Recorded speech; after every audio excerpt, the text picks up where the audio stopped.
'Twas the night before Christmas, when all through the house not a creature was stirring, not even a mouse. That's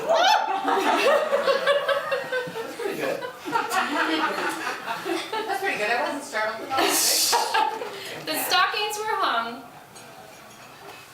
by the chimney with care, in hopes that St. Nicholas soon would be there. The children were nestled all snug in their beds, while visions of sugar plum danced in their heads. Mama in her kerchief, and I in my cap, had just settled our brains for a long nap. When out on the lawn there arose such a clatter, I sprang from my bed to see what was the matter. Away to the window I flew, like in a flash, tore open the shutters and threw up the sash. The moon on the breast of the new fallen snow gave the luster of midday to objects below, when what to my wondering eyes should appear but a miniature sleigh and 8 tiny reindeer, with a little old driver so lively and quick, I knew in a moment it must be St. Nick. More rapid than eagles, his coursers they came, and he whistled and shouted and called them by name. Help me with this. Now Dancer, now Dasher, no, now Dancer, now Prancer and Vixen, on Comet, on Cupid, on Donner and Blitzen. To the top of the porch, to the top of the wall, now dash away, dash away, dash away. Oh, as dry leaves that before wild hurricane fly, when they meet with an obstacle, mount to the sky, up to the housetop, the coursers they flew, with a sleigh full of toys, and St. Nicholas too. And then in a twinkling, I heard on the roof the prancing and pawing of each little hoof. As I drew my hand, I was turning around, down the chimney St. Nicholas came with a bound. He was dressed all in fur from his head to his foot, and his clothes were all tarnished with ashes and soot.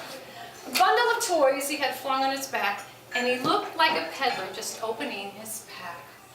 His eyes, how they twinkled, his dimples, how merry, his cheeks were like roses, his nose like a cherry. His mouth was drawn up, his droll little mouth was drawn up like a bow, and the beard of his chin was as white as the snow. The stump of a pipe he held tight in his teeth, and the smoke encircled his head like a wreath. He had a broad face and a low round belly that shook when he laughed like a bowl full of jelly. He was chubby and plump, a right jolly old elf, and I laughed when I saw him in spite of myself. A wink of his eye and a nod of his head soon gave me to know I had nothing to dread. He spoke not a word, but went straight to his work, and filled all the stockings, then turned with the jerk, and laying a finger aside of his nose, giving a nod up the chimney, he rose. He sprang to his sleigh, to his team, gave a whistle, and away they all flew, like the down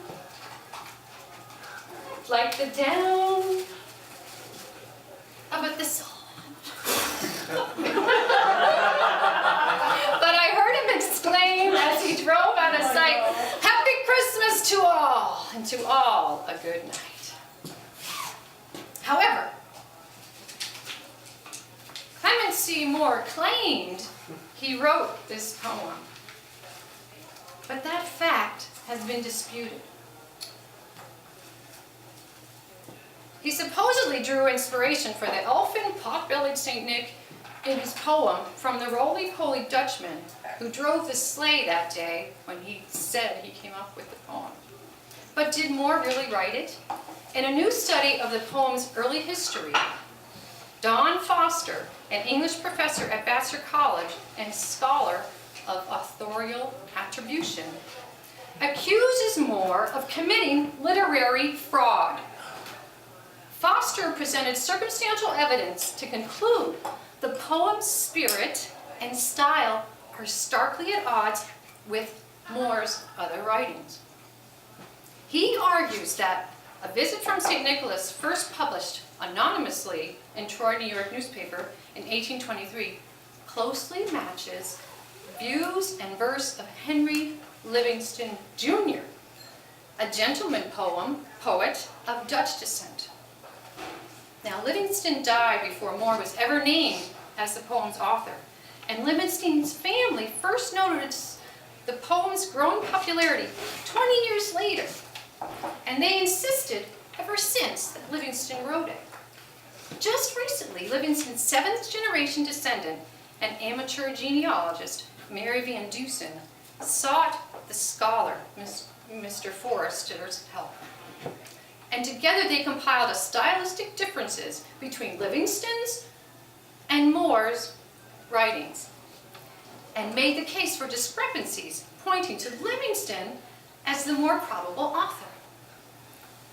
There is even real evidence stating that before stepping forward as the author in 1844, now remember, he wrote that in 1822, he said, Moore wrote to the owner of the newspaper that first published the poem to ask if anyone knew where it came from.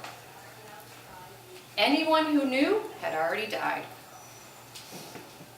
Is this why Moore kept mum and did not proclaim authorship for another 14 years after the year 1844, which was 20 years after he said he wrote it in 1822? When a descendant of Clement C. Moore, the famous poet, was asked about the challenge, he said he was not concerned. Unfortunately, the Livingston's descendants didn't have physical evidence, so their claims disputing authorship amounted to nothing. Despite the disputes, it's still one of the most loved poems read this time of year. And it was my pleasure to present it to you, and